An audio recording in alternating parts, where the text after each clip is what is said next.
Hello to all the women of reverence out there. My name is Karabo Ramookho, and it's a great honor and a privilege for me to be sharing this devotional with you today. The title of my message is Trusting the God of the Journey as much as you trusting the God of the destination. And we know that that is one and the same God. So the reason I put those two things separately is because quite often when you're going on a journey, because you know there's a destination, that is the only thing that you tend to look out for. That is the only thing that you tend to get excited about. It's like a little child. When it's your birthday, you get very excited about the presents and you get very excited about the cake and the friends and everybody that's going to be lavishing their attention on you, and much less on the process of preparing for that birthday, which is often the job of the mom. And and we tend to treat God pretty much the same way. We tend to like, okay, God has called me to be a prophet, or God has called me to be a worshiper. So we wait for that microphone to be put in our hands or that platform to be set up for us. And we don't actually realize the importance of the part of the journey.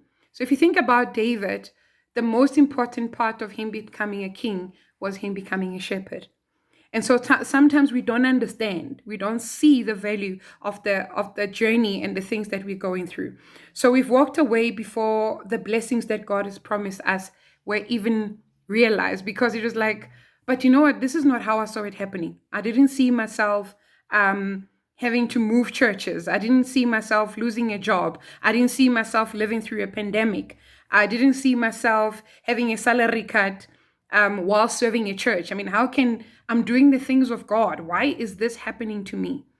And that is where the trust and where some of the most beautiful work of God is done, in the journey, in the waiting, in experiencing Him, rescuing you from the things that you didn't even notice were actually like enveloping you and eating you up, you know? And one of the big revelations I felt this today was, as we press into the things of God, God presses into us. And when He presses into us, He presses His mold and His fingerprint into us. And as He does that, He presses out the things that shouldn't be in our lives. And we know what those things are: mood swings, anger, all sorts of things that we know will trip us up when we are on the battlefield, right? I want to share scripture out of Lamentations 3:25 to 27, the Message translation. God proves to be good to the man who passionately waits, to the woman who diligently seeks. It's a good thing to quietly hope and quietly hope for the help from God.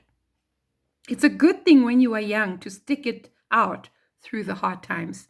So, to the young ladies, whether you are young of age, young in ministry, young in your calling, it is a good thing to stick it out now.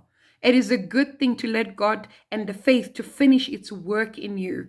Because when you get there, when you're facing the giants that God has been preparing you to face, you will end well, remembering that the God of the journey goes to the destination before you. Be blessed, stay put, and trust that God knows exactly what He's doing for you. We love you lots.